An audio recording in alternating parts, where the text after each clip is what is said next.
Hello everyone. Gallywix has been trying to set up a deal with the venture company to get their hands on their Azeroth refining techniques, yet those backstabbing bastards, they double-crossed him. We need to seek out Mogul Resdunk and send him a permanent, fatal message. Hey, Mr. Blightcaller, I got some bad news.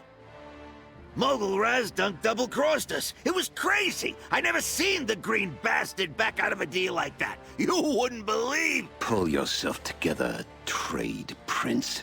Such babbling does not befit a leader of the Horde.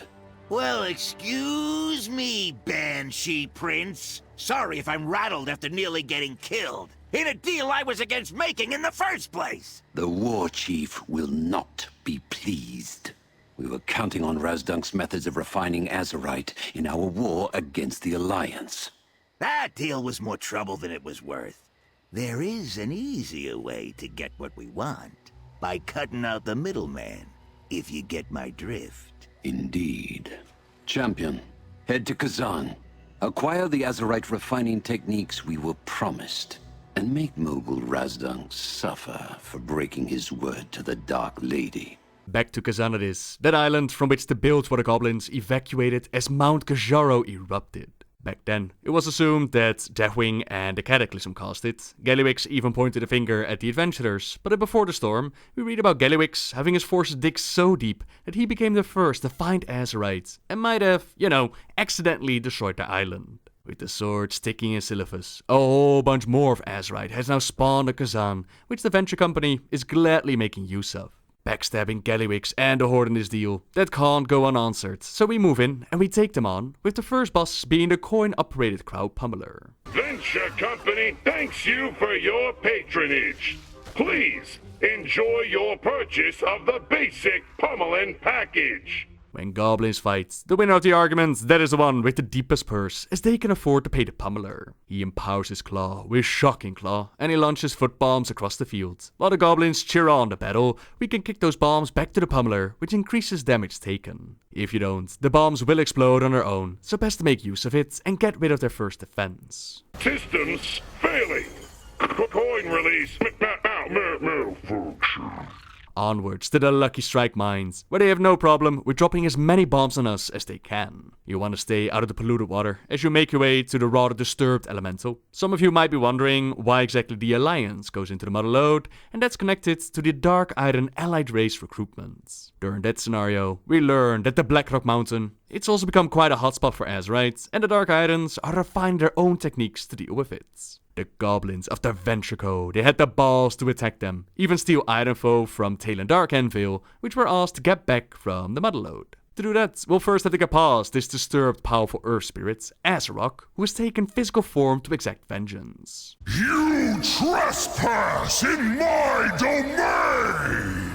His fight is all about keeping the ads under control, as he will not only summon new ones into battle, he'll also randomly select them to be empowered, and trust me when I say, that can quickly overwhelm you. There are a couple of totems left behind by the Venture Co that you can use to CC them, but other than that, it's mainly, keeping the ads under control, staying out of the Resonant Quake, and the Elemental should go down easy enough. The wounds must be mended. A little mine trek will guide you safely through the minefield into the R&D area, where they've been testing out their experiments, and we also see Venture Co masterminds. They seem to mimic the abilities of Moira from Overwatch. It's interesting that once upon a time, Motherlode was actually announced as the Kezan dungeon, which eventually got the name Undermine in the alpha. This got me really hyped up, as Undermine is, pretty much the capital of the goblins, and its fate after Kajaro erupted, that was unknown. Some really cool stuff connected to the goblins that could have been displayed in such a city. But instead, we got the Motherlode with Rixa Fluxflame as our next boss. If you want a job done right, use bigger explosives! She's their chief scientist, who oversees the creation of the Venture Co supply of Azerite catalyst. She's a renowned chemist and a gleeful pyromaniac, which becomes clear pretty early in the fight. She likes to shower us with that Azerite catalyst, which sets the field ablaze, and us as well, if we're too slow with moving out of it. Thankfully, she also uses Propellant Blast. This will deal damage and push you away from her, but if you keep your back towards the patches of Azerite, she'll be kind enough to clean up the field. I should've gotten hazard pay.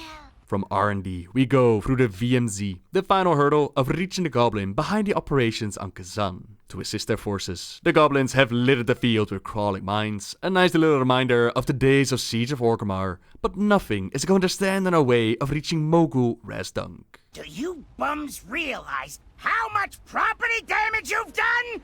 Razdunk was never able to transcend the Trade Prince, but now he's certain that becoming the world's foremost Azeroth Baron that will bring him fame and fortune beyond his station. I do really wonder what they're actually trying to do here, besides refining the Azeroth of course, since they got quite a large rocket just standing here on the playing field. Ah well, mysteries for later. Now Razdunk, he's not about to give up on his dreams, as with his Azeroth powered war machine, he shoots out homing missiles and gives us a taste of his Gatling gun. What am I paying you fools for? Get out here and fix this! Ventrico Sky Scorchers, they try to help out their boss, but the president himself, he starts smashing us, leading him to the big red rockets on the field that will do just enough damage to destroy his shield, and then it's just a matter of taking care of the Goblin himself. Should have sprung for the ejected seat package. And that's the story of the Motherlode, with payback for Gallywix and Ironfoe return to the Dark Irons. We took care of the Ventrico, and we got a small trip back to Kezan. Who knows, maybe one day we'll actually see the Undermine. For now though, thank you very much for watching everyone. Subscribe if you like my videos, leave a like if you enjoyed this one. And until next time guys, see ya!